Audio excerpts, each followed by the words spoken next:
Hello, everybody, and welcome to another edition of Inside Career Technical Education. I'm Ann Baldwin, and it's so great to have you along with us today. And I'm Jim Bologa, President and CEO of YTI Career Institute in Porter and Chester Institute. Well, great things are happening, and we love doing these podcasts and having you with us, whether you're a parent, whether you're a prospective student, maybe you're an adult learner, maybe you're a veteran.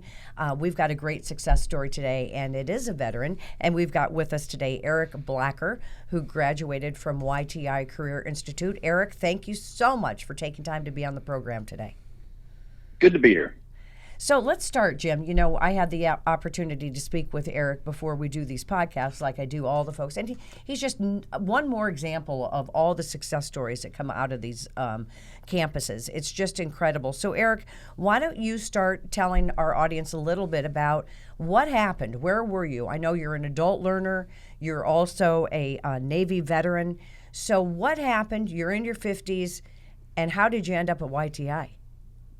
Well, I was looking to finally get an associate's minimum in electronics engineering technology, and tried a couple of times before through correspondence courses. They both failed.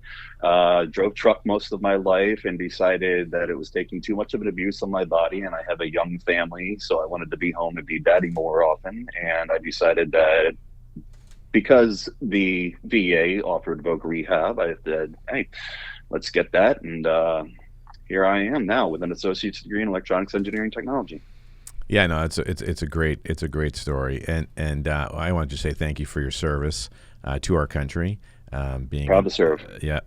Being a Navy vet, and we do have I think our educational programs do appeal to veterans, and again, I think for you, how did you find us? I mean, did you find us? I'm always curious as to how folks found us. Did you find us through somebody you knew who attended YTI, or was there something online?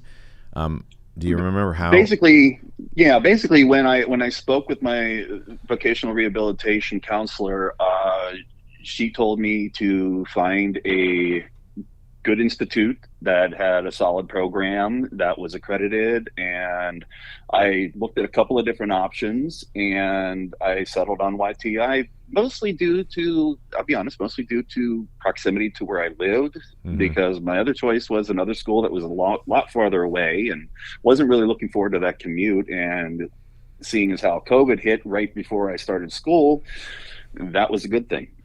So, Eric, let me ask you, because in the Navy, and you talked about the VA getting involved, and I hope it's okay that we share with our audience, you're also a disabled veteran.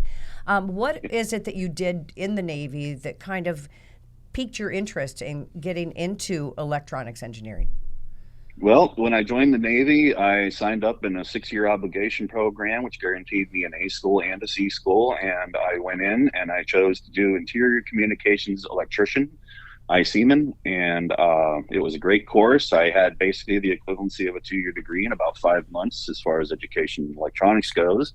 And then I went to the fleet, went through a C school for integrated launch and recovery television systems, which guaranteed that my last ship was going to be a aircraft carrier, and it was USS JFK. And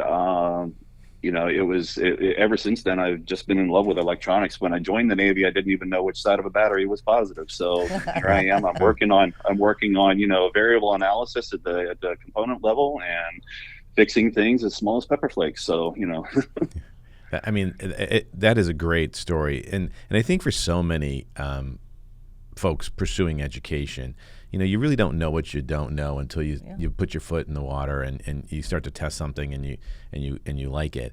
And I mean, how cool is it to be on an aircraft carrier? And again, I don't know if you ever got a chance to get up on the deck, because again, I'm not sure who actually makes it up there, but it would be pretty cool to be on the deck of an aircraft carrier. Well, being my job was integrated launch recovery television system, my whole job was to film everything that took place on the flight deck, and one of my watch stations was actually the landing signal officer platform at the back of the ship. When you're watching the planes land, there's a bunch of guys that are standing towards the back of the ship off the one side, and that was one of my watch stations. So when you're 10 feet from a fully loaded Tomcat hitting the deck, going going full speed, Right. it gets a little wild sometimes. Yeah, I'm sure it's just like the movies, like the movie Maverick. Oh, yeah, yeah. We've all seen it on TV.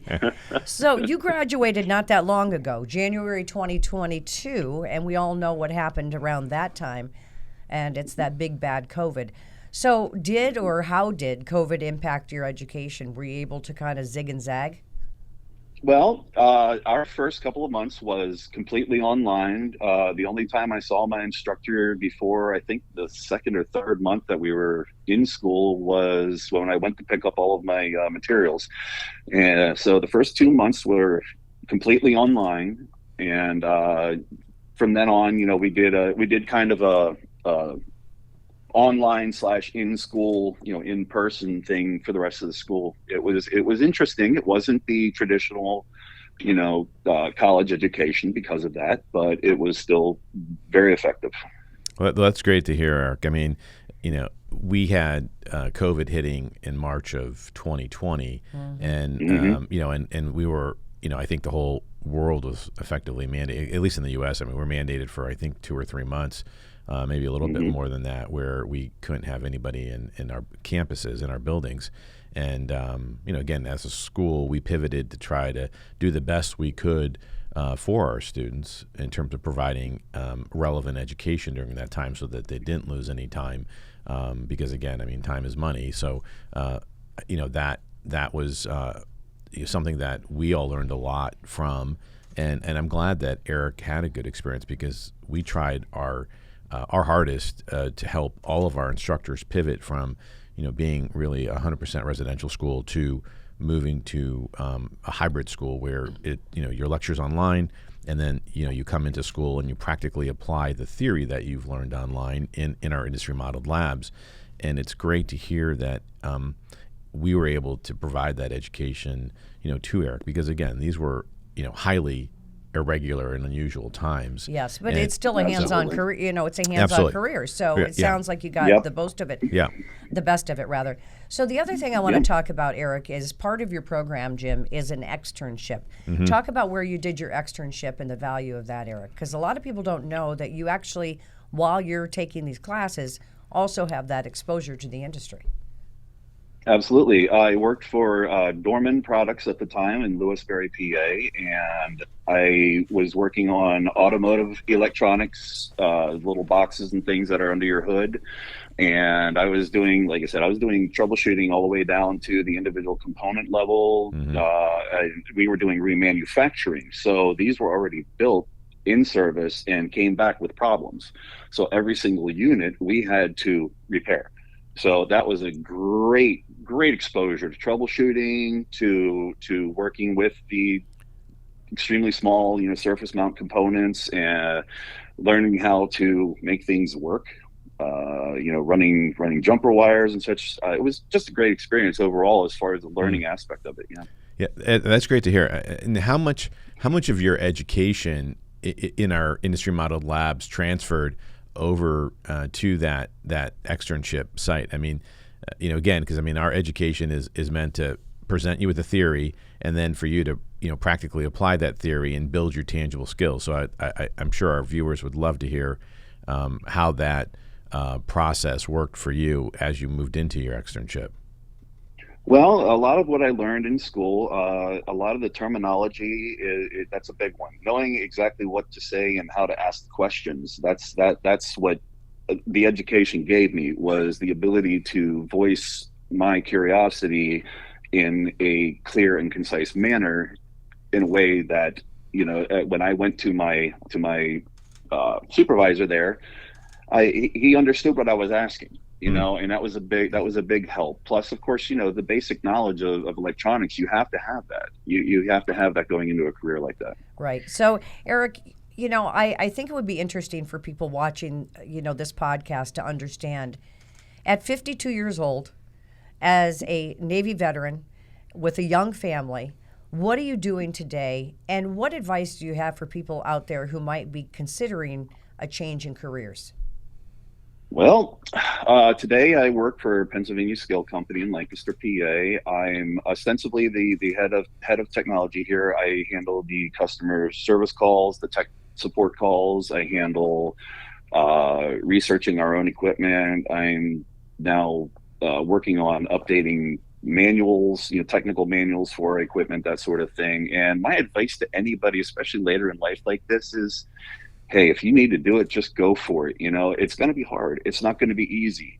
You just have to jump through the hoops. You have to do the time. You have to put the time in, and you have to do the work. And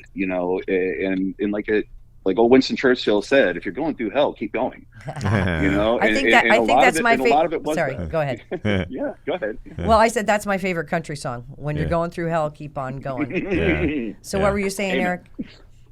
Oh no, that was it. I just I went from driving a truck every day to sitting in a school for a year and a half, and like I said, now I'm working a regular 40-hour a week, 9-to-5 job, and it's fantastic. I get a lot of time with my family now, a lot more time than I ever had before, and just on that note alone, it's totally worth it. Well, that's great, and what an inspirational story. So, if folks are interested in any of the programs that are offered at YTI Career Institute, we really encourage you to go to the website, because that's where all the information is. It's yti.edu. All the programs are there. There's always new classes starting. For flexibility's sake, there's a lot of online programs. So remotely, you don't need to be within a close proximity of a campus, so to say. Right. So there's just so many opportunities for people like Eric. And Eric Blacker, I want to say you're an inspiration. And as Jim and I always say, continued success. We never say good luck. Excellent. Thank you. And thank you. We really appreciate you sharing your story with us and your success. And Jim, just another example of all the great things that these institutes have to offer. Yeah, no, trying to get our viewers to, for us to try to paint a picture of what Eric's gone through. Again, I think that our viewers hopefully appreciate, Eric's process through school, Eric's process through his externship, now Eric's in a really, really good place. Home for dinner. Yeah, a good place in life. And his advice, I think, goes a long way. Because again, if you're in your middle aged, I won't call you're middle aged. You're middle aged. You're finally mature enough and experienced enough, to ask the right questions. The fact that you've made that jump says a lot, and because again, he's been out of school for a long time, and right. and that's it's never too late to start over. That's exactly the bottom line, right? Exactly. Bottom line is that if there's a will, there's a way, and I think Amen. and I think Eric is an example of that. So that's right. Absolutely. Just one more success story. We've got plenty if you want to watch our other podcasts. And again, for more information on this program or any of the programs, go to yti.edu. Well, of course, we couldn't do this without you. We hope that you enjoyed this podcast, and we want to thank you for tuning in to this edition of Inside Career Technical Education. Have a good day.